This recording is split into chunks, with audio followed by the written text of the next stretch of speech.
iniciar con una pequeña introducción del tema. Digamos, nos acompañan hoy algunos invitados especiales, tanto de acá de nuestro equipo en Colombia, como es Daniel Ortiz, que es nuestro líder de toda la práctica de cybersecurity en Colombia. Y nos acompaña también Alexander García, que es el socio a cargo de todos los servicios de ciberseguridad en Perú. Y con ellos vamos a estar compartiendo algunas experiencias relevantes frente a estos temas que vamos a tratar el día de hoy. Y mi nombre es Mauricio Arias, soy el socio a cargo de los servicios de ciberseguridad en Colombia. Y entre los tres, entonces, vamos a estar compartiendo algunos conceptos importantes con todos ustedes. Están abiertas las preguntas en el chat y al final estaremos buscando responder pues la mayoría de ellas.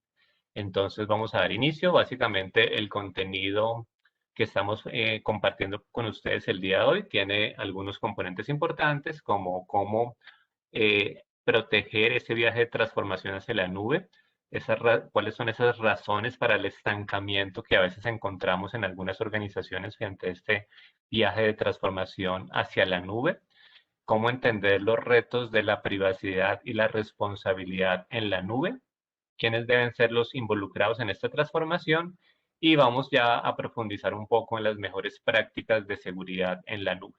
Entonces, de acuerdo a esto, vamos a dar inicio a los diferentes temas. Entonces, como comentamos, pues todas las organizaciones en este momento y obviamente apalancadas en la necesidad de esa transformación digital que todas las organizaciones están llevando a cabo, pues están buscando como un componente importante de esta transformación digital orientar sus cargas de trabajo hacia la nube, ¿cierto? Y esto claramente tiene un enfoque de innovación y de crecimiento empresarial como principal beneficio. Pero digamos que hemos encontrado en diferentes estudios que hemos realizado que las organizaciones han encontrado algunas dificultades o desafíos en esta transformación hacia la nube. Y digamos el más importante, que lo vemos aquí en la gráfica, en la estadística, esta es una estadística de nuestro estudio global Digital Trust, es que el 17% de los ejecutivos de negocio y tecnología no están viendo, están solamente el 17% de los ejecutivos de negocio están viendo un beneficio claro, ¿cierto? Mientras que hay otro porcentaje que no está viendo un beneficio específico, ya sea porque no ha hecho ningún tipo de transformación hacia la nube o porque está postergando o está en proceso de implementación y un 29% ha implementado un viaje de transformación hacia la nube, pero no está viendo unos beneficios claros. Entonces, aquí como para destacar, hay una digamos, contradicción un poco importante entre un 17% solamente que sí está viendo los beneficios en estas organizaciones que están viajando a la nube y un 29% que, aunque ya ha hecho este viaje de transformación, no está viendo los beneficios, ¿cierto? Y vamos a hablar un poquito de por qué o una de las razones por las cuales se puede presentar esta situación. Y básicamente tiene que ver con el programa de gobierno y la seguridad que acompañen a esta transformación o a esta migración hacia la nube. Y aquí es importante contemplar varios aspectos porque obviamente el viaje hacia la nube puede tener diferentes desafíos y obviamente el potencial está claro, pero es importante administrar adecuadamente esta transformación, tanto en términos de gobierno, en términos obviamente de la estrategia como tal de ir a la nube, que tiene varios elementos, entre ellos la arquitectura, y por supuesto que tengamos un adecuado gobierno y un adecuado control frente a toda esta estrategia de ir hacia la nube, ¿cierto? Como comentamos, el viaje de transformación hacia la nube claramente, digamos, busca unos beneficios de negocio y lo importante es que por medio de estas herramientas, como son el gobierno y la seguridad, podamos maximizar el logro de estos beneficios. Entonces, digamos que ese es o lo primero que queríamos compartir con ustedes y obviamente muy basado en lo que estamos viendo en varias de las organizaciones. Entonces ahora entramos un poco a hablar más en detalle en esta principal razón del estancamiento, ¿cierto? Entonces, en el mismo estudio que les comento que hemos realizado de Digital Trust, digamos, se ha quedado claro que la razón principal por la cual se han generado interrupciones o limitaciones en estas iniciativas de transformación a la nube es una falta de gobierno claro. Y como comentaba previamente, esto puede tener varios motivos. Primero, porque muchas organizaciones tienen, digamos, diferentes tipos de soluciones o proveedores en la nube y como comentamos, pues puede haber una múltiple, digamos, utilización de proveedores, lo cual puede generar algunos desafíos mayores para lograr estos beneficios, ¿cierto? Pero entonces, frente a este panorama de tener diferentes cargas de trabajo, diferentes servicios, diferentes proveedores, diferentes arquitecturas y un logro menor de beneficios en este contexto, pues por supuesto es que se vuelve tan importante tener una definición de un gobierno claro, estructurado, que permita, digamos, tener un avance en estas iniciativas y por supuesto que esté orientado a buscar o maximizar ese beneficio de negocio que persigue esta transformación. Por supuesto, cuando hacemos cualquier iniciativa digamos, de transformación digital como esta es en la nube, lo que finalmente buscamos, más allá de un tema tecnológico, es que podamos lograr esos beneficios para el negocio. Entonces, en este orden de ideas, pues se vuelve muy importante poder obtener, digamos, este beneficio y esto, y digamos, el apalancar estas iniciativas con un gobierno estructurado, claro y soportado en la automatización, digamos, va a servir, va a maximizar la obtención de estos beneficios de negocio. Para esto, obviamente, es importante tener un marco de control, un marco de gobierno o de riesgo también para la seguridad y para, digamos, la transformación a la nube. Entendemos que, obviamente, la nube tiene unos riesgos y unos desafíos como cualquier tipo de tecnología que estemos analizando en la organización, pero es importante entender esas particularidades que puede tener la infraestructura en la nube y como comentaba, pues tener un gobierno y una arquitectura que responda a esos desafíos. Entonces, por eso aquí estamos resaltando tres aspectos. El primero es tener este marco de control y este marco de riesgos asociados a la seguridad que sea independiente del proveedor, que sea independiente pues de la solución específica, sino que abarque todos los diferentes soluciones o servicios o cargas de trabajo que la organización pueda tener en la nube y tener una arquitectura, tanto obviamente una arquitectura en la nube, pero también una arquitectura de seguridad para que estas iniciativas pues no van a tener ningún tropiezo por temas de posibles riesgos o posible cumplimiento, ¿cierto? Y aquí es importante hacer énfasis que estas arquitecturas de la nube ya van a involucrar características muy específicas, ¿cierto? Características, digamos, que se están desarrollando muy, digamos, prioritariamente en los últimos años. Y aquí es importante que la arquitectura contemple esos elementos, tanto a nivel de la arquitectura de la nube como de la arquitectura de seguridad, digamos, haga utilización y haga un aseguramiento de conceptos como infraestructura como código o DevSecOps, que es toda la integración de la seguridad en el desarrollo y las operaciones para tener un marco de control y una arquitectura integral, ¿cierto? Ya vamos a hablar un poco más de estos elementos. Pero entonces esta arquitectura tiene que ser muy alineada con las especificaciones y los componentes, digamos, particulares que tenemos en la nube. Y precisamente considerando que la nube tiene estas características y estos componentes muy específicos, pues también va a ser muy importante que todo el gobierno y todo el cumplimiento pues también sea soportado en la automatización. Y aquí también es muy importante resaltar esto, porque si la arquitectura y los servicios en la nube están claramente automatizados, pues todo lo que tiene que ver con su gobierno y su cumplimiento, pues también es importante que lo esté para que sea eficiente. Entonces, digamos que aquí hay una integración clara entre la arquitectura de la solución en la nube, todo el esquema de gobierno y de controles de seguridad y toda la automatización de este esquema de gobierno.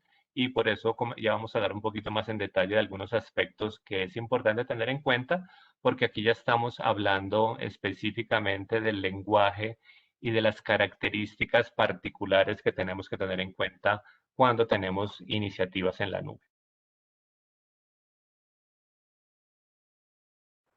Otro aspecto que es muy importante y que inclusive hemos visto muchos incidentes que se han presentado por problemas de robo o incidentes asociados a, digamos, a pérdida de datos sensibles en la nube, pues ese es precisamente el tema de la privacidad, ¿cierto?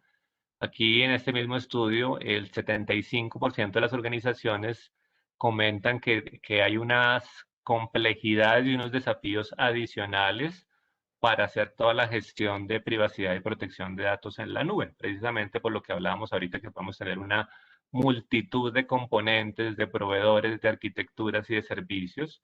Y por supuesto, lo más importante aquí es entender estos requerimientos que yo puedo tener frente a la privacidad y obviamente asociarlos a los componentes o a los datos que estoy manejando en la nube.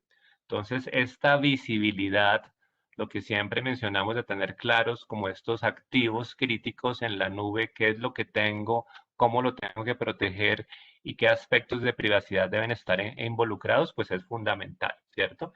Y adicionalmente, pues por estar en la nube van a haber algunos otros requisitos, como pueden ser las ubicaciones geográficas, digamos, dependiendo del país o de la ubicación, qué tipo digamos, de regulación me puede aplicar. Y por supuesto, como comentábamos previamente, que la arquitectura y los controles de seguridad pues estén enfocados también a proteger o a resguardar los datos, ¿cierto? Y para esto va a ser muy importante hacer énfasis en temas como la gestión de identidad y los accesos, la encripción de los datos, la seguridad en la comunicación o el transporte de los datos, todo el manejo de llaves de encripción o de, digamos, información sensible que pudiera ser utilizada de alguna forma no autorizada. Entonces, eh, todo el tema inclusive de integraciones que en la nube es tan crítico con las APIs. Entonces, digamos que aquí tenemos en una arquitectura que tiene su nivel de complejidad importante, como es la que utilizamos en la nube, pues obviamente la protección de los datos va a ser algo fundamental. Es de esto también ya vamos a ver un poco más adelante. Algo que siempre se trae a la mesa cuando hablamos de la transformación hacia la nube, pues es el modelo de responsabilidad, ¿cierto? Y cuando hablamos de que esa transformación siempre involucra, obviamente, unos proveedores de servicio en Internet, unos proveedores de servicio en la nube, pues obviamente tenemos que hacer esta definición clara de hasta dónde va la responsabilidad del proveedor que me está dando los servicios en la nube o hasta cuándo va una responsabilidad que debe ser ya de la propia organización. Digamos que aquí es fundamental lo que hemos hablado, el entendimiento de la arquitectura de las diferentes soluciones que yo puedo tener en la nube, el entendimiento de hasta dónde la organización es el que debe ser responsable de los datos es supremamente fundamental, ¿cierto? Y aquí tenemos una encuesta que nos decía que de una gran cantidad eh, de profesionales, solo uno de cada 3.000 profesionales para ser exactos, solo uno de cada tres entendía que la protección de los datos es la responsabilidad de la organización. Otros podían pensar que la protección de los datos era responsabilidad de los proveedores o que era compartida.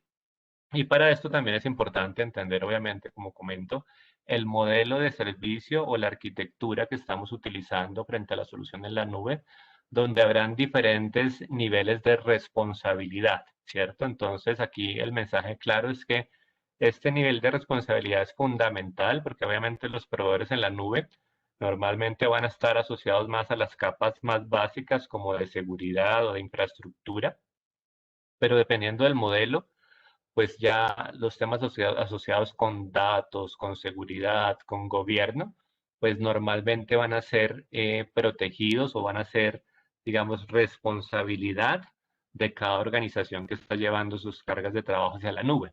Entonces aquí es muy importante tener esa claridad porque con base en esa responsabilidad, por supuesto, se debe definir este gobierno y esta arquitectura.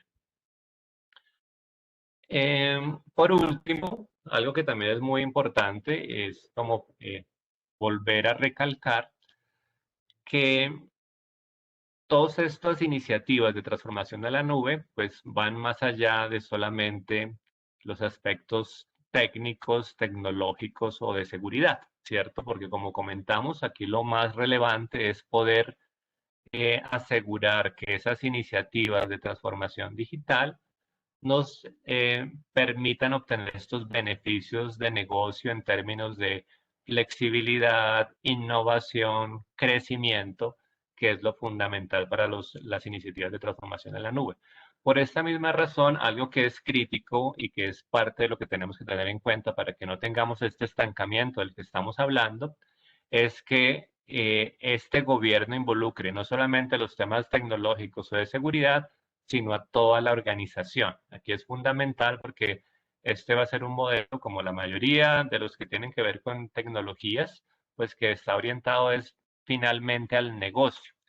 Y en este orden de ideas, este gobierno y estos roles y estas responsabilidades tienen que involucrar también al negocio que va a ser parte de este proceso de transformación en la nube. Entonces, esto es fundamental, inclusive hablando del gobierno y los controles de seguridad, porque por supuesto, tecnología y el CISO o la seguridad van a ser una parte, pero el negocio va a tener que participar activamente en ese gobierno y en esa seguridad, para que también podamos lograr estos beneficios de negocio que hemos planteado. Entonces, esta era como un poco la introducción que queríamos comentarles en términos de estas limitaciones, pero también, pues, obviamente, cómo a partir de este gobierno, de esta arquitectura de seguridad y de toda esta estrategia, podemos acelerar estos procesos de transformación hacia la nube.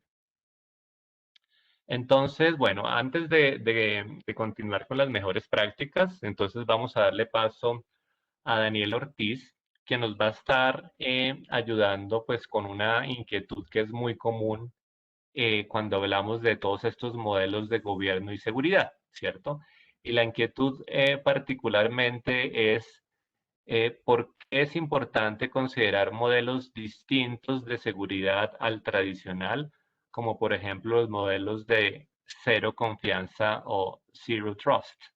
Entonces, básicamente ahí nos va a acompañar Daniel un poquito con esta reflexión. Buenos días a todos. Gracias, Mauricio, por la invitación. Eh, sí, digamos que para responder la pregunta hace falta un poquito de contexto. El concepto, por ejemplo, de confianza cero es un concepto que toma mucha fuerza en estos días con todos los pasos de transformación a la nube. Es un concepto que tiene alrededor de unos 10 años y que, por ejemplo, con el ambiente también de pandemia, ha favorecido mucho el que se vuelva más común para ser estudiado e implementado en los modelos de seguridad. ¿Qué sucede? Digamos, está muy claro con el evento mundial de la pandemia que las consideraciones clásicas de seguridad perimetral o el perímetro tradicional cerrado, cuadriculado que teníamos en las organizaciones está completamente revaluado. Mm, el teletrabajo, el tener colaboradores dispersos geográficamente, donde las fronteras políticas ya no son lo que considerábamos tradicionalmente, hace que ese concepto de basado en cero confianza nos lleve a ir más allá de ese perímetro que hoy por hoy ya no existe. ¿Y qué es? Básicamente es pensarnos en, eh, como su nombre lo indica, cero confianza desde la perspectiva de 5 pilares, por ejemplo, que establecen, vamos a ver confianza a nivel de el dispositivo final que utiliza mi usuario, vamos a ver confianza a nivel de mi usuario, vamos a ver confianza a nivel de la capa de transporte o de sesión que mi usuario se comunica, vamos a ver confianza a nivel de la aplicación misma y vamos a ver confianza a nivel del dato. Digamos, los 5 pilares son pilares fundamentales de este modelo y que se asocian mucho mejor a un concepto de cómo trabajamos hoy por hoy en la nube. Para todos es claro que, pues, por ejemplo, si los datos se encuentran en Sao Paulo o se encuentran en Virginia o en cualquier otro lugar del mundo, pues ya tenemos una operación distribuida, porque podríamos tener consumidores, usuarios de esas aplicaciones en cualquier otra geografía.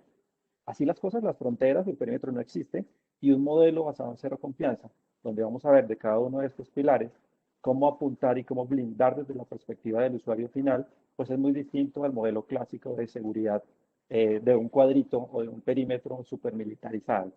Entonces, cuando estudiamos, por ejemplo, el concepto de seguridad a nivel del dispositivo final, por ejemplo, y cosas que encontramos muy comúnmente en estos días es, ok, cuando mis computadores estaban en mi dominio particular y bajo mi territorio, mi gobierno centralizado, resulta que podíamos ver la actualización de políticas o monitorearlos, y resulta que hoy por hoy en las casuísticas de las organizaciones es, el computador está en una ubicación geográfica que desconocemos, o el dispositivo final y no sabemos ni siquiera si actualiza y monitorea las políticas de seguridad.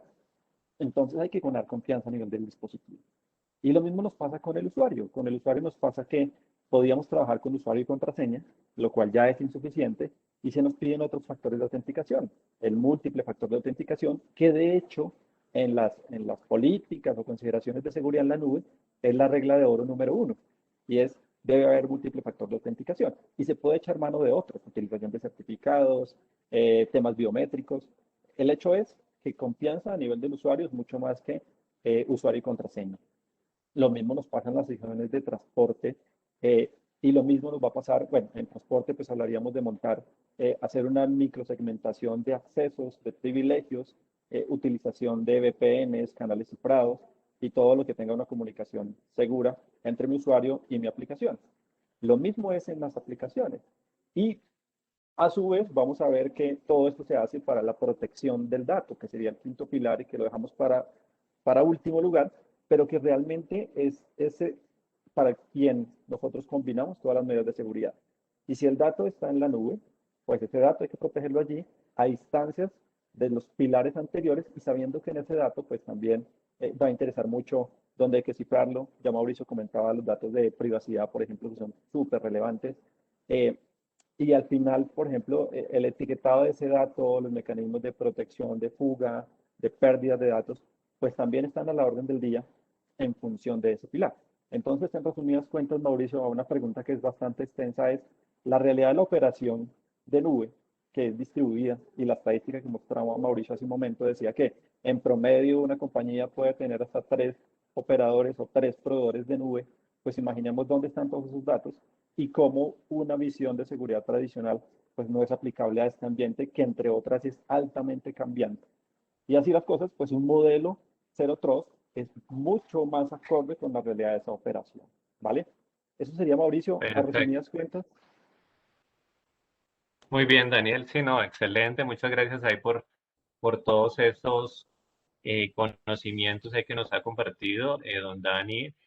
Básicamente queda claro, pues con toda esta explicación, pues que estamos, digamos, frente a un modelo que es muy diferente y con un nivel de complejidad, pues que es importante tener en cuenta y que por supuesto nos lleva a cambiar los esquemas tradicionales y a orientarnos pues a lo que son los esquemas específicos de arquitectura y de soluciones en la nube para tener este gobierno y esta seguridad adecuados. Entonces, continuando un poco con la presentación, le voy a dar el paso a Alexander García, nuestro socio de México, perdón, de Perú, disculpen, nuestro socio de Perú, que nos va a compartir un poco estas mejores prácticas de gobierno y seguridad en la nube, para que también un poquito concluyamos varios aspectos claves frente a lo que estamos comentando. Gracias, Alexander. Mauricio, por el pase. Gracias, Mauricio, por el pase. Bueno, buenos días con todos. Sí, bueno, un poco continuando con la presentación y en función a lo que Mauricio y Daniel han ido compartiendo, uno de los paradigmas que a veces se piensa cuando uno quiere un servicio en la nube es que ya la nube viene con una seguridad predeterminada, ¿no? Con una seguridad por default. Y este tema, como a veces respondemos, algunas veces los consultores, depende, ¿no? Depende mucho del nivel de servicio que hayas adquirido. Entonces, un poco lo que viene a continuación es algunas recomendaciones para mejorar la seguridad de la nube. La nube, independientemente del proveedor, tiene buenos y muy robustos controles técnicos. Sin embargo, estos controles técnicos hay que saberlos gestionar e implementar. Entonces, si vamos un poquito con el primer punto, una de las primeras decisiones que uno debe tomar al momento de adquirir un servicio a nube, y yo me imagino que los que nos escuchan o los que nos ven ya han pasado por ese recorrido, pero sí, un tema importante es ver eh, cuál es la tipología de nube que es la más idónea para mi negocio, ¿no? Y este es un punto que tal vez a veces se pasa muy rápido y en muchos casos la respuesta es una nube privada, pero de repente acá lo que cabe el término es hacer un adecuado caso de negocio en el cual veamos los pros y cons de tener algún servicio o algún sistema en una nube pública o privada o mantener un esquema híbrido, ¿cierto? O sea, unas aplicaciones en la nube y otras en una modalidad híbrida.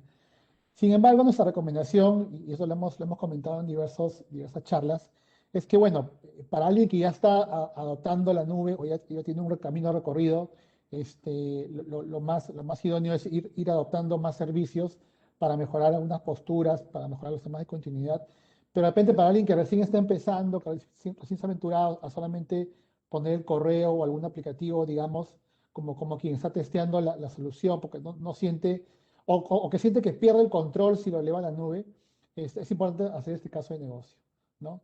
Y de hecho que acá viene un concepto que viene a continuación, que es el concepto de responsabilidad compartida, ¿no? Dependiendo del tipo de nube, obviamente dependiendo del tipo de servicio que yo adquiera, hay responsabilidades y funciones que recaen en el proveedor de la nube y hay otras que siguen cayendo en mi control. Entonces es importante, y siguiendo con el punto 2, entender, ¿no? La responsabilidad como compañía. Obviamente, si yo soy una empresa que, por ejemplo, adquiero o recolecto datos personales de mis clientes, obviamente la responsabilidad no la puedo transferir al proveedor cloud, ¿no? Eso creo que me parece que está claro para todos. Pero es importante ya a nivel operativo del servicio, de lo que yo he adquirido como solución, ver dónde llega mi responsabilidad y dónde empieza la responsabilidad del proveedor. A veces yo doy por entendido de que de repente el proveedor es responsable de la configuración de mi plataforma, la configuración o las líneas base. Y de repente dentro del contrato claramente se indica de que el encargado de esa particularidad eres tú como empresa. Entonces es importante por el lado legal, formal, revisar bien el contrato de servicios y por otro lado, ya por el lado operativo, definir las líneas de actuación para poder realizar las actividades que están dentro de mis obligaciones como compañía, ¿no? Entonces, eso es como punto 2. Como tercer punto, y también importante, es saber cómo se accede a la información, ¿no? Saber qué datos estoy subiendo, ¿no? Y también, obviamente, y como dicen en el slide, ningún servicio es 100% seguro, ¿no? Y está mucho de la mano con lo que yo he adquirido y soy reiterativo en el tema porque a veces se sobreentiende de que, por ejemplo, ¿no? Como le pasó a un cliente, ¿no? Compró un servicio de correo, pero compró pues la capa más básica de correo, la capa, digamos, con niveles de seguridad muy básicos, ¿no? Y bueno, el correo, ¿no? Fue interceptado por un ciberatacante, se puso en el medio de la comunicación entre el proveedor cloud y los usuarios, interceptó un correo de instrucción de pago, modificó el correo de pago, creando otros dominios ficticios, y pudo perpetrar un ataque informático. Cuando hicimos la investigación, el cliente decía, pero si yo compraba un servicio del proveedor tal, que me debería asegurar este tipo de eventos, me debería incluir. Y cuando revisamos el contrato, bueno, nos dimos con la sorpresa de que habían comprado un servicio de correo con muy pocas capacidades de seguridad. Entonces, lección aprendida, ¿no? Importante ver lo que uno ha comprado y sobre eso poder tomar la decisión, ¿no? De si incremento algunas capacidades de seguridad como doble factor de autenticación, monitoreo o algunas salvaguardas para evitar esta interceptación de comunicaciones, o simplemente me quedo con un correo o con un servicio con unos niveles de seguridad bien básicos, ¿no? Entonces, eso es como los tres primeros puntos. Si me ayudan con el siguiente slide. Otro aspecto importante es el modelo de gobierno, ¿no? Porque a veces cuando uno, y eso pasa cuando, no solamente con servicios cloud, sino con cualquier servicio tecnológico o de seguridad gestionada que uno adquiera, ¿no? Cuando yo incorporo un proveedor importante y significativo, ¿no? De hecho que mi modelo operativo, mi modelo de gobierno va a cambiar, ¿no? Porque si bien yo he operativamente dejado de gestionar esos servicios de seguridad, he dejado de gestionar mi data center, he dejado de gestionar algunos servicios por ejemplo, de seguridad perimetral, porque ya lo estoy de alguna manera adquiriendo en la nube. La pregunta que viene ahí es, ¿cómo eso impacta mi modelo de negocio? ¿No? ¿Cómo eso impacta mi arquitectura de seguridad? ¿Qué otros controles o qué otros procedimientos que antes no hacía porque todo lo tenía on-premise voy a tener que incorporar ahora que estoy en la nube? ¿No? Un servicio o un control que uno tiene que comenzar a ver cuando ya tiene temas de nube es quién controla las claves criptográficas, ¿no? de conexión, ¿no? O cómo hago para esa gestión, cómo hago si tengo un pool digamos, de equipo de TI de seguridad, ¿cómo controlo eso, no? Eso no lo tengo en un entorno on-premise, ¿no? Entonces, ¿cómo lo hago ahora que estoy en la nube? Eso es algo que es importante evaluar y definir. Lo ideal es que sea antes de la implementación de la nube, pero bueno, esto es como los negocios son organismos vivos, ¿no? que se mueven muy rápido y que evolucionan. Es importante que una vez que yo comience a trabajar de manera significativa con un servicio en la nube, comience a incorporar los aspectos de gobierno y también comience a revisar la arquitectura de seguridad porque probablemente algo no esté observando, ¿no? En el quinto punto, esto tiene que ver más con un poco el contexto que ahora vivimos, ¿no? De que uno puede comprar, y por ahí vi una nueva modalidad de suscripción que es X, ¿no? XaaS, ¿no? Que puedo comprar cualquier servicio o puedo comprar lo que sea como suscripción, ¿no? Que es un concepto de modelo de negocio que se está ofreciendo hace ya varios años en el mundo de negocios, ¿no?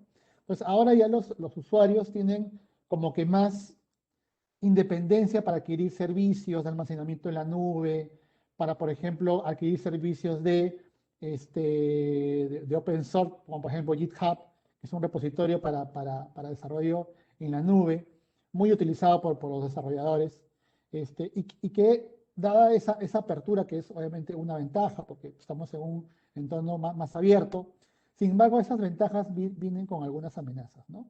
Entonces ya se comenzó a hablar de la ciberseguridad del Shadow IT, que no es otra cosa de comprar herramientas en la nube sin ningún tipo de restricción. Entonces la pregunta es ahí, ¿cómo yo como compañía identifico que algún área de negocio ha comprado algún servicio por suscripción y yo no estoy enterado?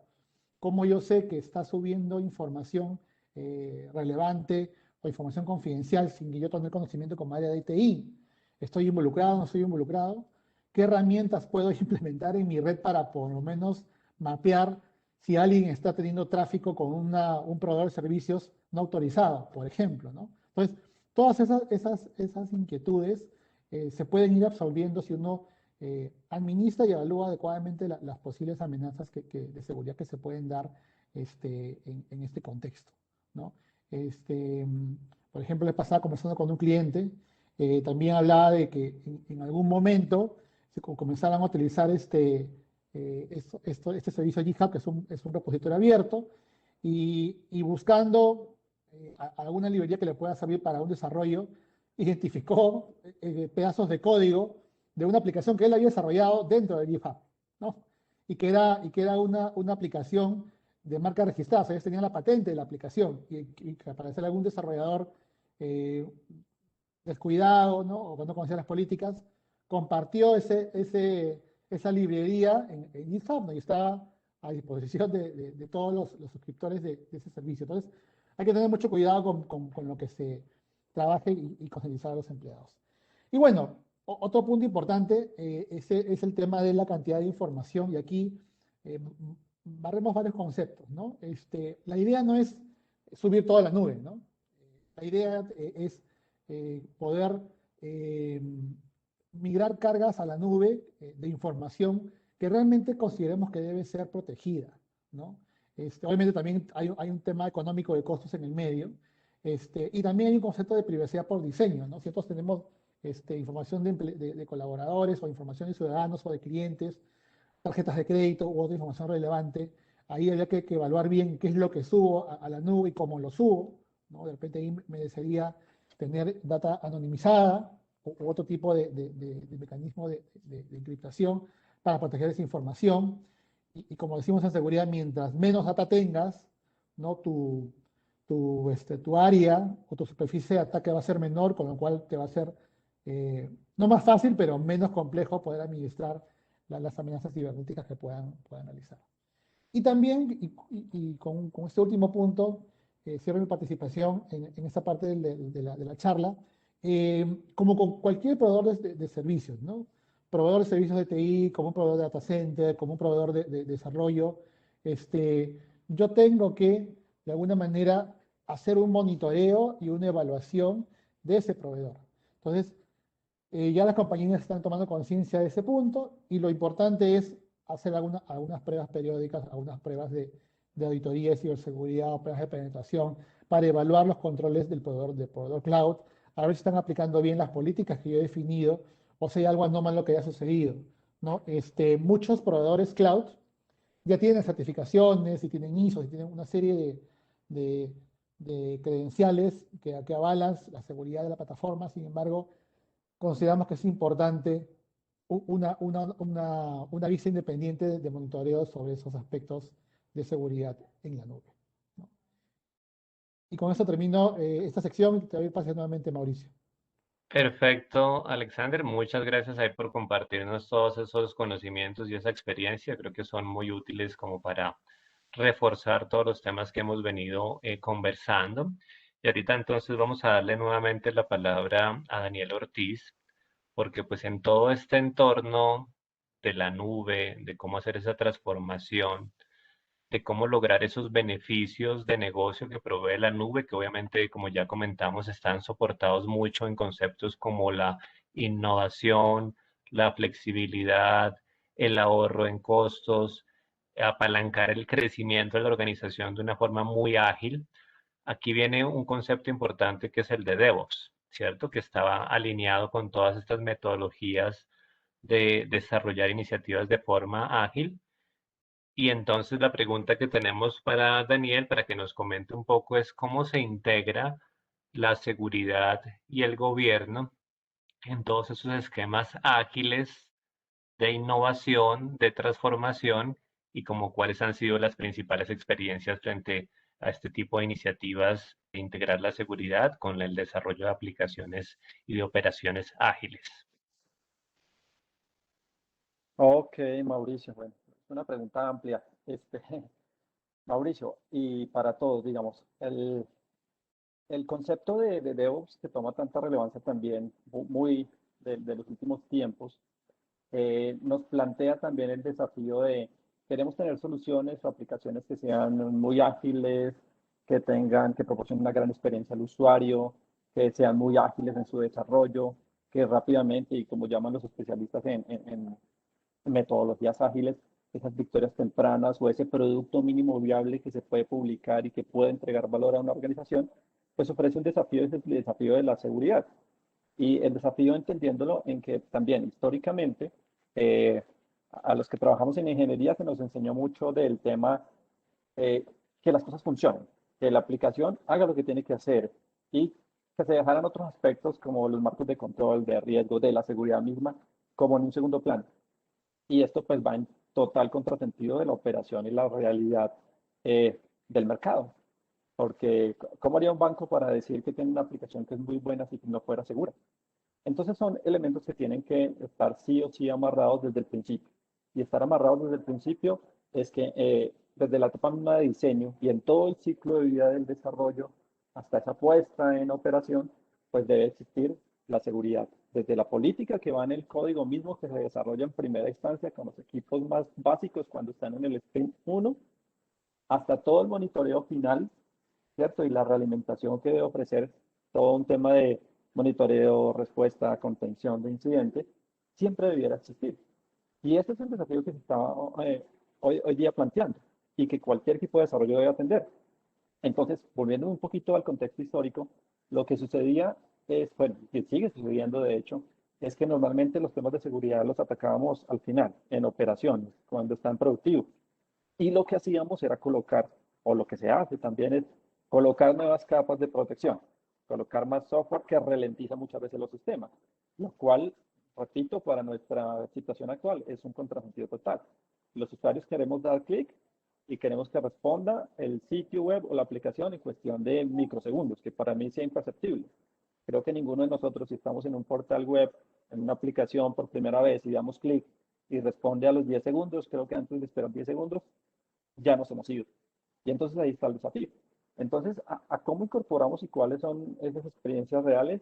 Digamos, hay experiencias, digamos, sentidos a la pregunta de Mauricio, y es experiencias muy positivas donde el capítulo de seguridad, el componente de seguridad va desde el diseño, en todo el ciclo de vida, y donde el resultado es tener una operación estable de mi aplicación final, que entrega servicios a cientos o a miles de clientes o de ciudadanos de una manera segura, ¿cierto? O existe también la experiencia de cuando estas prácticas no se han ejecutado y pasa, digamos, hay un sondeo bien curioso que hacemos con nuestros clientes cuando abordamos el tema de nube, cuando han hecho aplicaciones y desarrollos y ya están en la nube, inclusive después de algunos años, y hacemos preguntas como las siguientes a nuestros clientes, y es, eh, ¿cómo estás monitoreando los datos en la nube?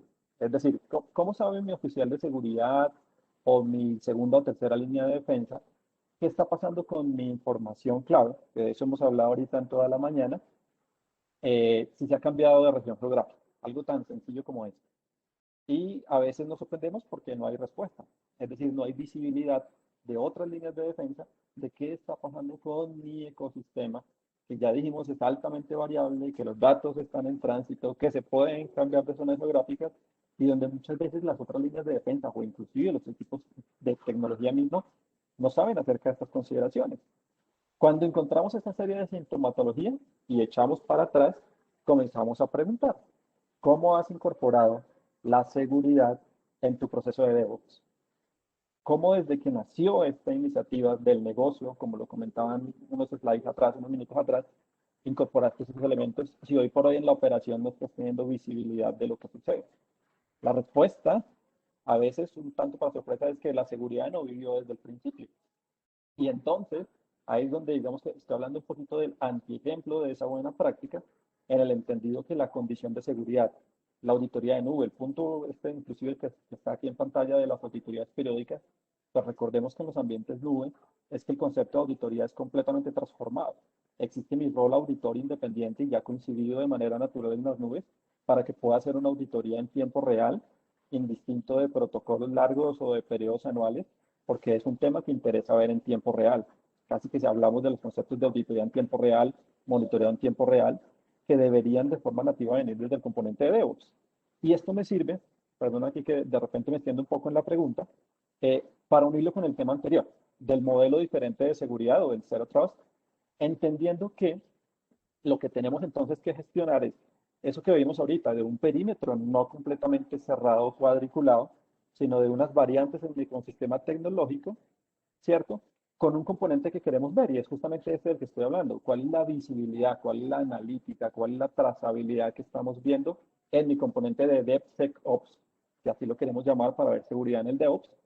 O también, ¿cuáles son los elementos que vamos a incorporar desde la perspectiva de todo el ciclo de vida, de la política, cómo blindo en seguridad, desde que mi política nace en el código hasta, repito, lo que es la operación, en todo ese ciclo de vida que tendría mi desarrollo, que es donde en seguridad tenemos dificultades para saber, no solamente entregué el producto y ya finalizamos, sino que en adelante también sigue una tarea de seguridad que ofrece más desafíos con esos 5 pilares que hablábamos hace un momento del modelo 03.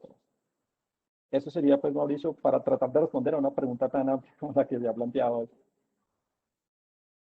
Perfecto, Daniel. No, creo que fue muy valioso el aporte.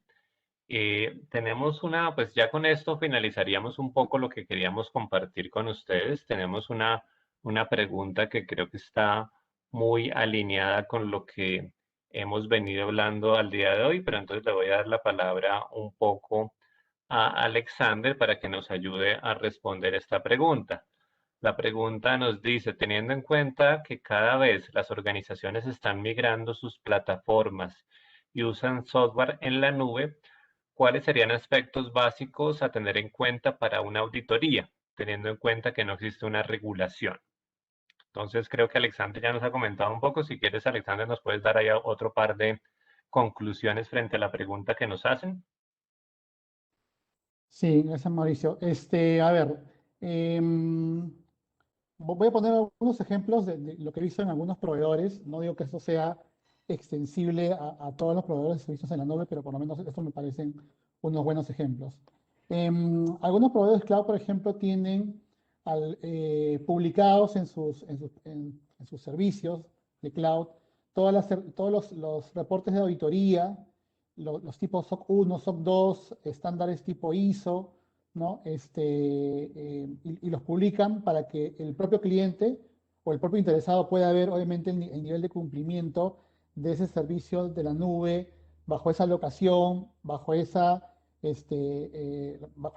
tipo de servicio que han adquirido, y uno puede tranquilamente descargar digamos, el informe, revisarlo y ver, obviamente, el resultado de esas auditorías que el mismo proveedor de la nube contrata a una firma independiente, ¿no?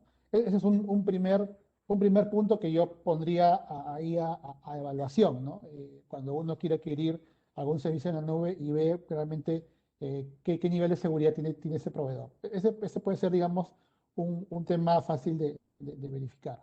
Eh, Ahora, ya digamos, proveedores, no digo que más pequeños, pero proveedores no necesariamente world class, pero que tienen algunos servicios en la nube, este, lo que también se puede ver es, obviamente, en los contratos de servicios, también se tienen algunas cláusulas de auditabilidad, ¿no? O algunas cláusulas que permiten al cliente poder hacer auditorías o requerir información para este tipo de revisiones, ¿no? A veces no es tan sencillo en negociar esos términos, porque a veces son términos bien estándar, pero no está de más hacer la gestión. Y en todo caso, algunos proveedores de la nube, cuando tú quieres hacer una prueba de pentesting, a pesar de que ellos ya tienen esos informes o esos estándares o esas certificaciones, simplemente hay que hacer una coordinación con el proveedor, decirle voy a hacer una prueba del servicio que me estás brindando con estas consideraciones en este rango de tiempo, y uno puede traer a su proveedor de ciberseguridad para que haga las pruebas convenientes, ¿no? Pero nuevamente, lo importante creo acá, aparte de la consideración para planificar esas auditorías, es tener claro qué estoy auditando, ¿no? Porque esto vaya a ser de que yo haga la revisión, por ejemplo, de líneas base de seguridad o de monitoreo de seguridad en la nube, y sea parte de un servicio que yo no he adquirido, y que eso es parte de la responsabilidad de mi gestión. Entonces, como que ahí hay que tener claridad, y como decía Mauricio en las primeras láminas, dónde comienza la responsabilidad del proveedor de la nube y dónde termina, y dónde empieza mi responsabilidad y dónde termina. Con esa parte clara, yo creo que podemos afrontar esas revisiones de auditoría que preguntaban. Perfecto, Alexander. Muchísimas gracias ahí por compartirnos también, digamos, la visión frente a este tema de las auditorías, que por supuesto también y a nivel general ya como para cerrar el webinar, pues lo que vemos también es que hay unos temas a nivel de conocimiento y de recursos, pues que son muy críticos en todo este tema de la transformación y del gobierno en la nube. ¿Y a qué me refiero? Y es que pues las personas o los equipos especializados en todos los modelos, las arquitecturas y la seguridad en la nube, pues no son muy frecuentes o muy fáciles de encontrar, ¿cierto? Entonces aquí también existen limitaciones y por eso, como comentaba Alexander, muchas veces sí es importante tener ahí la disponibilidad de asesorarse de un experto pues, o de buscar una persona, pues obviamente con un conocimiento, que también lo tienen los mismos proveedores de servicios en la nube, para que antes, pues, de hacer todo este proceso de transformación, pues tengamos muy bien definido tanto la arquitectura de la solución, todo el tema de cómo van a operar los servicios, las cargas de trabajo en la nube, y por supuesto que tengamos asegurado todo el tema de gobierno y de seguridad, y por eso, como comentábamos previamente, aquí es fundamental que se haga muy de forma transversal a la organización, que no sea solamente tecnología, que no sea solamente seguridad, sino que esto va a estar involucrando, pues, como tal, una iniciativa transversal a nivel de la empresa. Entonces, pues con esto creo que damos por finalizado el webinar de hoy. Muchísimas gracias ahí por la participación, por estar con nosotros, y muchas gracias a los invitados Daniel y Alexander, que nos compartieron en el día de hoy todo su conocimiento. Les damos las gracias y les deseamos un feliz día a todos. Muchas gracias. Gracias Muchas a todos, buen gracias. día. Cuídense, hasta luego.